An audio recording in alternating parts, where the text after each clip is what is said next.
10 barang yang bikin rumah kelihatan kumuh nomor 4 sering dilupakan. Sebelum lanjut lagi, jangan lupa untuk klik tombol subscribe, share, dan like ya. Bunda boleh juga klik tombol thanks atau terima kasih di kanan bawah.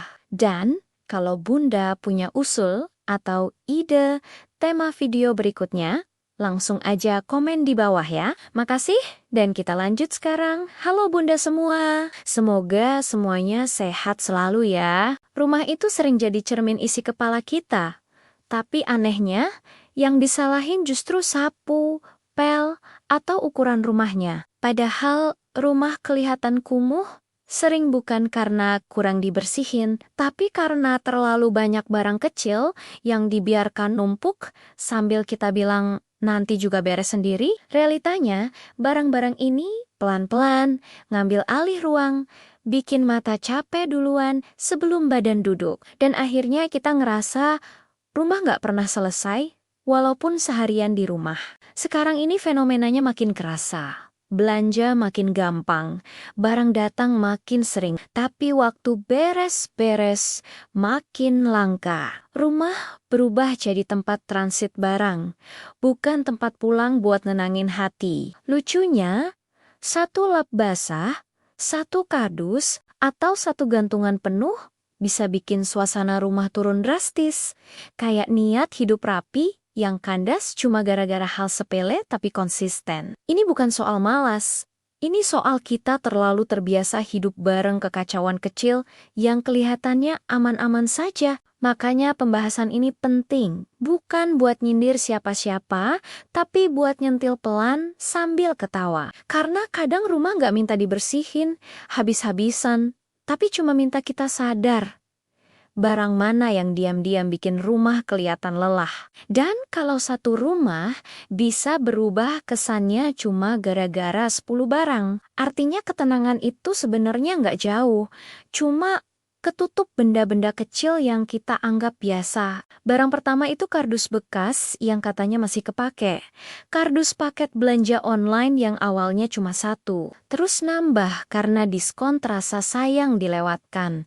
Lalu disusun rapi sambil bilang nanti aja diberesin. Masalahnya kardus ini tuh kayak berkembang biak. Diam-diam jadi sarang debu dan bikin sudut rumah terasa berat. Secara psikologis, mata kita tuh langsung nangkap kesan gudang, bukan rumah. Padahal isinya cuma barang yang sebenarnya bisa disimpan lebih ringkas. Dan lucunya kita sering lebih sayang sama kardusnya daripada barang di dalamnya. Barang kedua gantungan yang isinya tas, jaket, topi, shawl, sampai tas kondangan yang terakhir dipakai waktu nikahan, sepupu entah tahun kapan. Awalnya niat biar praktis, tapi satu gantungan berubah jadi pajangan permanen yang bikin dinding penuh. Setiap lihat rasanya rumah bilang capek.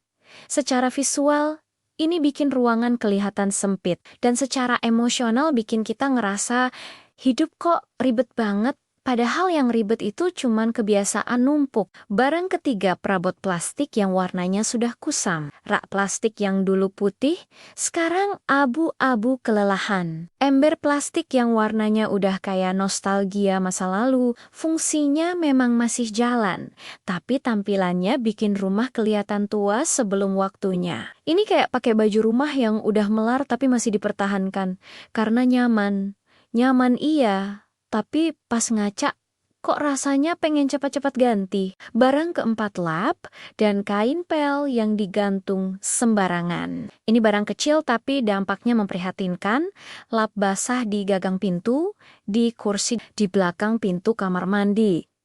Padahal niatnya cuma biar cepat kering, tapi kesannya rumah selalu lembab dan kurang terawat. Orang masuk rumah langsung mikir, habis ngepel ya.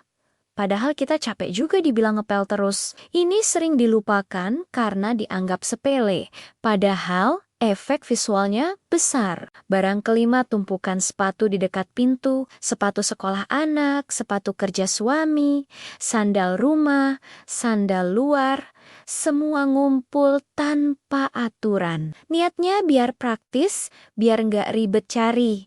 Tapi tiap masuk rumah, rasanya kayak masuk lorong cobaan. Secara psikologis, pintu rumah itu area pertama yang dilihat. Kalau sudah berantakan dari awal, hati belum apa-apa sudah lelah duluan. Barang ke-6 botol dan wadah kosong yang katanya masih bisa dipakai, botol saus dicuci rapi, toples bekas kue disimpan dengan harapan jadi wadah serbaguna. Wadah tanpa tutup yang entah pasangannya kemana, jumlahnya makin lama makin banyak, dapur jadi penuh, laci susah ditutup, dan tiap masak rasanya kayak main puzzle, nyari wadah yang cocok. Ini bikin aktivitas sederhana jadi melelahkan. Barang ke-7 dekorasi yang sudah tidak relevan dengan kondisi rumah sekarang. Pajangan yang warnanya pudar, hiasan yang retak sedikit, tapi masih dipajang karena sayang, rumah itu bergerak, kita juga berubah. Tapi dekorasi kadang ketinggalan zaman. Efeknya rumah kelihatan usang. Bukan karena tua, tapi karena tidak pernah diperbarui. Ini seperti memaksa kenangan lama tetap nongkrong padahal sudah waktunya pulang. Barang ke-8 tumpukan kertas dan nota. Nota belanja, kertas tugas anak, brosur, undangan lama. Semuanya dikumpulin jadi satu karena takut nanti perlu. Tapi kenyataannya jarang disentuh lagi. Kertas ini bikin rumah terasa berat dan penuh informasi yang tidak perlu. Secara visual semrawut, secara mental bikin kepala terasa penuh, walaupun kita cuma lewat. Barang ke-9 kabel-kabel yang berseliweran, charger dicolokan, kabel menggantung, kabel cadangan yang entah masih hidup atau sudah pensiun. Ini kecil tapi bikin rumah kelihatan ribet, mata kita tuh sensitif sama garis acak. Jadi, walaupun ruangan bersih, kabel yang tidak teratur langsung bikin kesan berantakan. Kayak hidup yang kelihatannya baik-baik saja, tapi sebenarnya kusut. Barang ke-10 tempat sampah yang isinya kepenuhan. Ini klasik tapi sering terjadi. Tempat sampah kecil tapi isinya gunung. Plastik mengintip, kertas hampir jatuh, baunya pelan-pelan naik. Rumah bisa kinclong.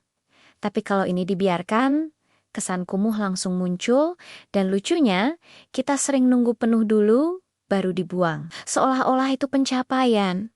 Padahal, rumah cuma minta dikosongkan sedikit lebih cepat. Kadang rumah kelihatan kumuh bukan karena kita malas, tapi karena terlalu sering bilang nanti, sambil berharap barang-barang itu tiba-tiba bisa merapikan dirinya sendiri. Padahal kenyataannya mereka cuma nunggu kita capek duluan. Rumah jadi penuh cerita, tapi kepalanya ikut penuh. Dan di titik ini wajar kalau hati mulai pengen jeda sejenak sambil mikir. Sebenarnya yang kita kejar rumah yang kelihatan rapi, atau rasa tenang pas pulang ke rumah sendiri. Coba bayangin, kalau satu sudut kecil aja hari ini diberesin dengan sadar. Bukan karena pengen kelihatan produktif, tapi karena pengen hidup terasa lebih ringan. Nggak harus semuanya sekaligus, karena kita ini ibu. Bukan robot vakum yang disuruh muter keliling rumah tanpa istirahat. Dan lucunya, seringkali rumah mulai rapi justru saat kita berhenti menuntut diri sendiri buat sempurna. Pelan-pelan aja, satu barang dilepas, satu sudut ditenangkan, satu napas diambil lebih dalam. Karena rumah yang sehat itu bukan yang kosong dan dingin, tapi yang bikin kita senyum sendiri sambil mikir, oh ternyata aku masih sanggup ngurus ini. Dan ternyata dari situlah malah semangat kecil tumbuh lagi. Cukup buat lanjut besok dengan hati yang sedikit lebih lapang. Terima kasih sudah menemani curhat dan ceritaku sampai akhir. Sampai ketemu lagi di episode-episode berikutnya. Salam semangat Bunda semua.